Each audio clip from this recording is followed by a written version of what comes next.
Are your legs not responding, not building, not getting stronger? Watch this. All right, our next caller is Clint from Illinois. Clint, what's happening? Yeah, hey guys. Thanks for choosing my question and having me on. And secondary, or probably three things real quick. One is just for all the content you put out. I've been following you guys for, 3 or 4 years now, and it's always entertaining. Cool. And second, I'd like to thank Tiny Beard for his recommendation on Raised by Wolves from HBO. Awesome. You get extra credit for using Tiny Beard, bro. Yeah. Extra credit. Yes. It was a great show, and it was sitting in my watch queue forever. And finally, when he brought it up, I decided to bite the bullet and watch it. And it was not a disappointment. So, yeah, when people listen to me, good things happen. I'm pretty sure I was the first guy to talk about it. Anyway, continue. Nobody remembers that part. So. Tiny Beer for the win. Yes.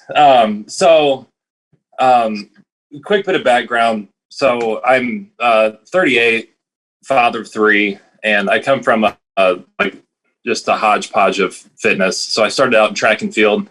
I was a high jumper. I did a little bit in college. And then from there, I switched things up and got into weightlifting because we did a lot of stuff in the gym there. And then I bulked up to 200 pounds and got my bench press to a respectable 300 pounds. And I decided once I hit that goal, I would switch it up to endurance sports. And so I got into 5Ks, 10Ks, half marathons. I ran a 100-miler, did Ironman, qualified for Boston, and ran that gamut. And so then being where I'm at with the 3 kids, I decided I should do something more like life-oriented. So that way, like when I'm older, I can, throw my kids around and throw my grandkids around and just get overall healthier and stronger and not be, stuck in this chronic cardio phase.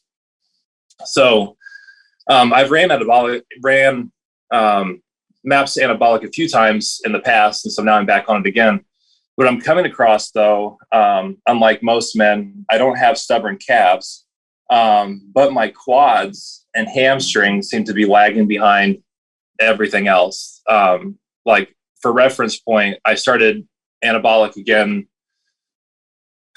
I want to say it was the first week of March, weighing in for my 6'3" frame, 180 pounds. And I weighed myself this morning after a good solid bowel movement, and I was at 200. So I put on 20 pounds since March. And my waist and my pants all fit the same, but I'm starting to have issues with rolling up my dress sleeves on my shirts, and the buttons in the front don't really button all the way across my chest. And so upper body develops quick, but lower body just seems to lag behind. So that was my question of, what could I do to try to get my quads back up? Glutes seem to be coming in, which is not a complaint, but quads and hamstrings seem to be falling behind. Yeah, I'll defer to Adam because this is his challenge too. So we'll let him answer.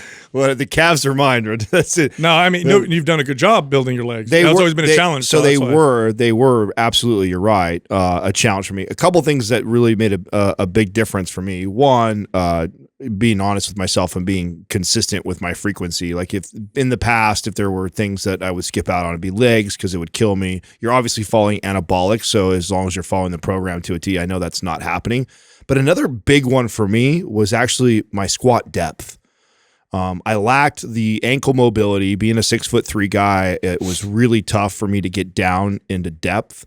And so I had just barely breaking parallel squat, and actually really working on my range of motion did wonders for my quad. I was able to lift lighter weight and develop my quads more than I was when I was lifting heavier weight, but not going all the way down. So what's your mobility look like right now?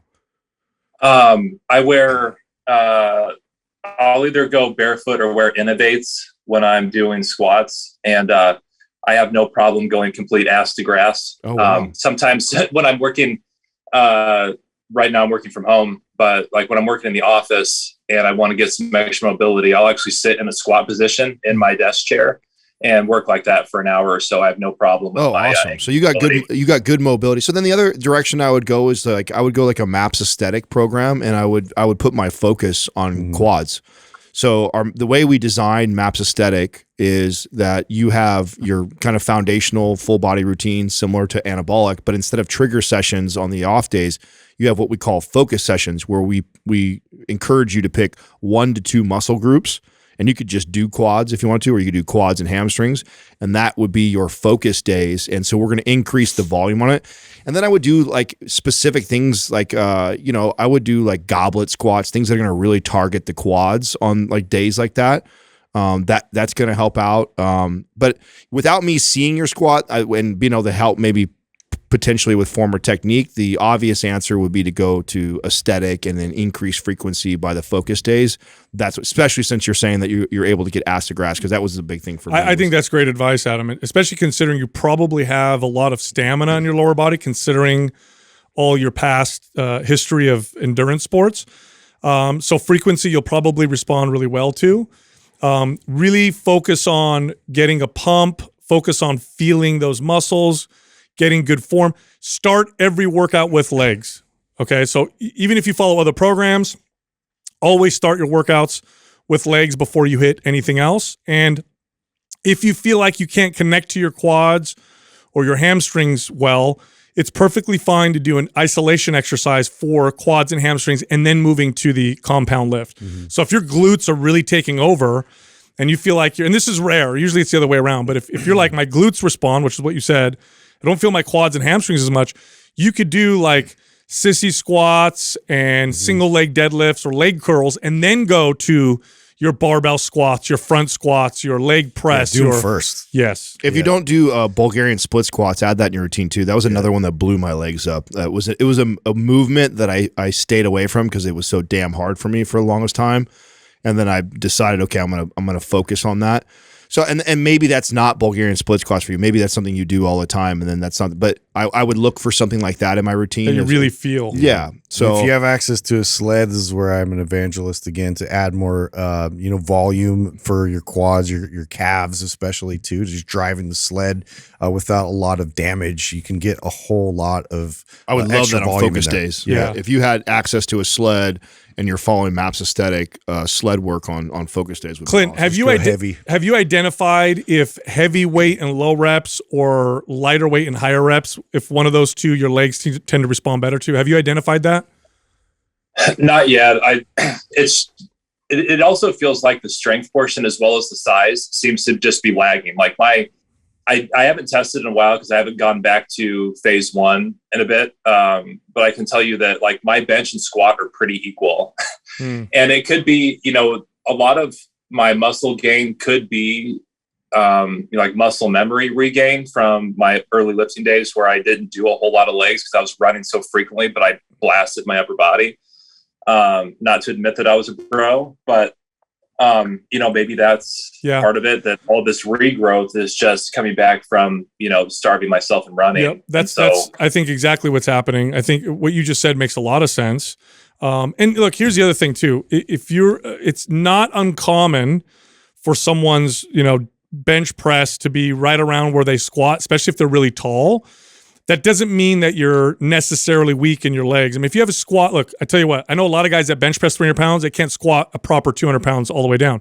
A 300-pound bench and a 300-pound squat with good form, that's not too bad. So don't be too hard on yourself. But yeah, definitely place more focus on the legs, more frequency, work them out first. Get a good pump in the legs so you have that good connection. You might want to start with an isolation exercise first.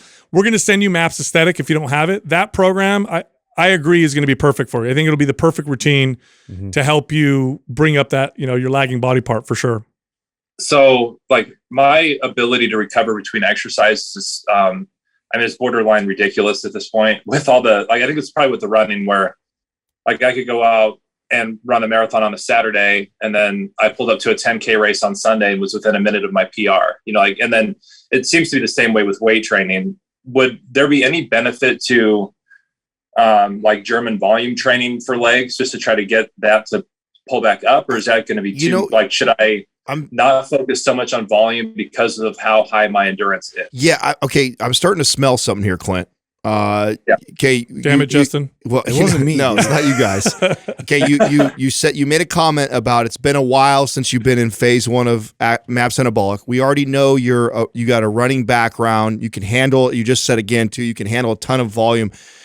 You might be my client who has a really hard time resting for 3 minutes and really pushing the weight and not wanting to go Yeah. through your workout. It doesn't matter if you feel like after a minute you can go. The 3-minute rest makes a I big do difference. I do the 3-minute rest. Okay. Okay. I just want to be. We're good there. Like I did have a strength coach for a while at a CrossFit gym that worked me through the form for squat, deadlifts, and some of the more power based moves. So Yeah, to me because of your background, I would actually push you more in the direction of like 5x5 than I would like German volume training. Powerlifting So more style. powerlifting style and MAPS Anabolic phase 1, which you're going to get that by the way in MAPS Aesthetic. Exactly. MAPS Aesthetic looks like that. The real big difference between aesthetic and anabolic is it is got more volume, so it's something that you'll be fine there because we already know you can handle the volume.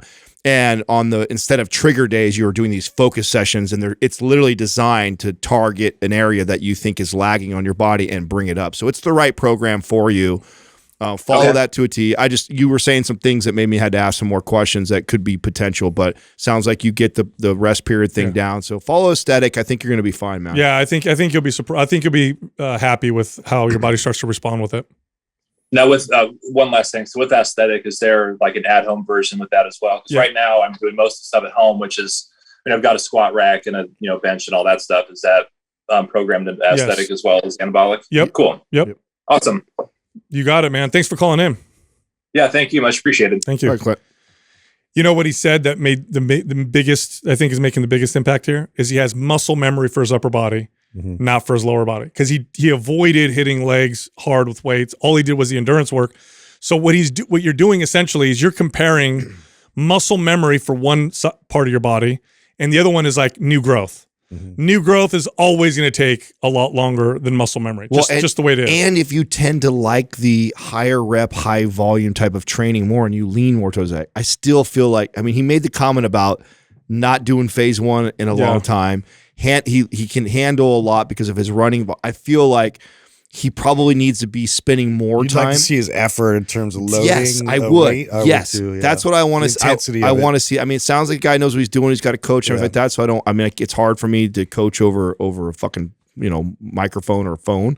Right. But some of the things that he said, and because of his running background, I'd be like, I'd want to. Is the mindset and the focus there on like the intensity of this lift and then rest, or is it like, how do I get through this? Yeah.